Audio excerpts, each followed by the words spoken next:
Yo, what is good, YouTube? Welcome back to another JC2K video. In today's video, we are going to be taking a look at all of these brand new Series 1 collection rewards and talking specifically about which starter pack you should be choosing here in Season 1 of NBA 2K26 MyTEAM. Basically, when you log into the game, you immediately get a starter pack. And let me pull up my guy Lethal's Twitter because I do believe he showed this on his Twitter. But my guy Blasian, shout out to him. I appreciate him posting this, is showing what each of the players are and which player you can get basically from each team. And let's see if he broke this down. I believe he did, if I'm not mistaken, did break this down briefly. Right here you go. You choose a team, it locks in for an AME. This is just starter for everybody logging into the game. You're going to pick a team. You're going to get that entire team's basic Series 1 collection. And that team is going to lock in for an Amethyst. Every single team locks in for Amethysts, which are what these guys are. There are also WNBA Amethysts, which are these, but I'm not particularly concerned about these personally. Wouldn't be recommending locking in any of the WNBA players as of right now. But we're going to be talking about these NBA players and basically which guys I would actually consider targeting and which ones I wouldn't, as well as the overall collections that can be completed as well, because I do think that completing one of these conferences in particular might actually be really worth doing as well. So with that being said, before we hop into it, if you haven't already, make sure you hit that subscribe button. Help me push towards the 50,000 subscriber mark on the channel. Uploading every single day. We are back at it, ready to grind here in 2K26. And I'm actually uploading this video before the game officially comes out because I think this is really helpful for a lot of people, because this is the first good card you can get for free just from logging into the game and picking a team. You're gonna get an Amethyst, and some of these cards are actually going to be pretty good. So I want to spend at least a little bit of time going through each individual name real fast and talking about what they're going to be good at and what they're not. Danny Ainge, we're going to start with him. I'm going to pull up 2KDB just so I can go through and pull up the names of the guys that I don't know their exact specifics, but I do know that Danny Ainge is like 6'5", so he does have that going for him, is that he is a tall option, and unfortunately he can't play the point guard position. If he could play point guard, that'd be souped, but he can't. So what you're looking at instead is a card who realistically 6'5" shooting guard isn't going to be awesome defensively. His early game cards are never that souped overall, and realistically that's a guy who's probably not that great. Mo Cheeks, on the other hand, is not 6'5". Yes, he can play the point guard position, but he is 6 foot flat, if I'm not mistaken. That's a card who, again, realistically is probably just going to be too small to be a high level option, and I don't think he's generally got a very good jump shot either, nor can he really finish. Good defender, but not going to be great as a shooter nor as a finisher. Kenny Anderson, another guy who's going to be a decent shooter but not elite defensively and not a great finisher. He had a diamond early game last year that wasn't that good either. Honestly, the defense will hold him back and he won't be able to dunk. Vin Baker might actually be half decent. He's one of the better options in the Eastern Conference, I would say, because that's a guy who is 6'10" and generally can shoot the ball a little bit as well, so that does give him at least a little bit of intrigue. He'll probably be somewhat close to this card. That being said, still not that good. Not going to be awesome defensively, not going to be super fast, not going to be an insanely elite shooter. He's just one of those cards who, I guess he's 6'11" at power forward. He's kind of sort of interesting, you know what I mean?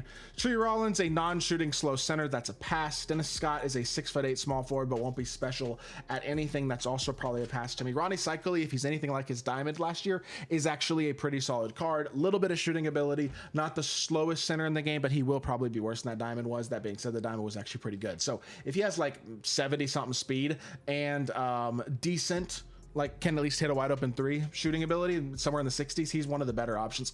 Kendall Gill should be a stud. Kendall Gill had a really good diamond hidden gem card last year that was a really nice option, and if he's anything close to the diamond Kendall Gill, 6'5" with a 6'8" wingspan, I mean, not the biggest shooting guard, but a guy who's pretty well rounded and kind of does everything pretty well. Now this card did come out later in the year, but maybe he'll be half decent, pretty well rounded. We'll see. Derek McKee's a 6'10" small forward. He'll be probably not amazing statistically, but he's got good size. Another decent option in the East. Anderson Varejao, probably be able to hit a wide open three, but not an elite shooter. Okay-ish athleticism, but a little undersized. Not awful, but not amazing. Jeff Malone's like a 6'3", 6'4" small shooting guard. That's a pass for me. Ben Gordon, one of the best players in the East. 6'3" point guard, so he's actually got decent size. I saw TK using this card this morning. His jump shot is nice. He's a solid option. Ben Gordon, not bad at all. Nate Robinson, that's a pass. 5'9", he's fun card, but he's kind of memey. His jumper's not that great.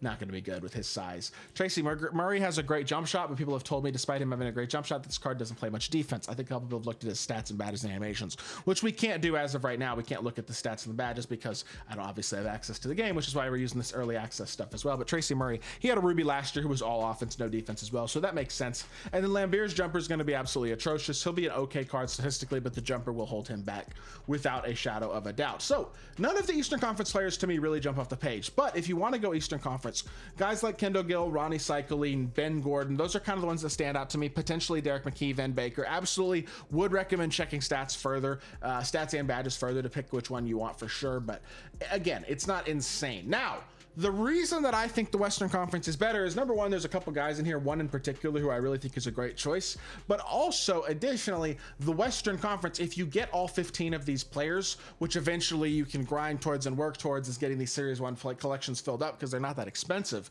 You get a 94 overall Serge Ibaka. Now, you get a 94 overall Danny Granger as well as the Eastern Conference reward if you do complete the Eastern Conference, and my guy Blasian also did tweet the final reward as well, which is Pink Diamond Dikembe Mutombo if you get both.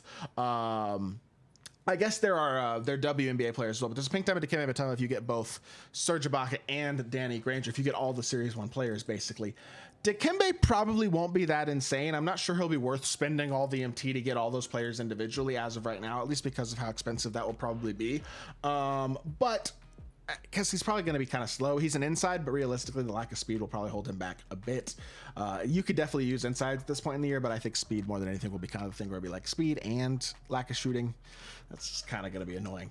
But Serge Ibaka should be an absolute monster, like really, really good. That's a guy who always has really good diamond cards. And so the Eastern Conference or the Western Conference to me feels like a no-brainer. For you're going to get a big there who can shoot, can dunk, can block shots, and has decent athletic ability. He's going to be good at all the things you want a center to be good at early in the year. 6'10", can play power forward or center, gives you a lot of positional versatility. That's an awesome, awesome card available on day one. And then I think there's one more awesome, awesome card available on day one as well in that actual set. And that is, I won't keep you all waiting anymore. We can go through and talk about all the other guys as well. But in my opinion, the best guy to get is this PJ Brown. The reason that I say PJ Brown is the best player to get, his card last year, his diamond was awesome.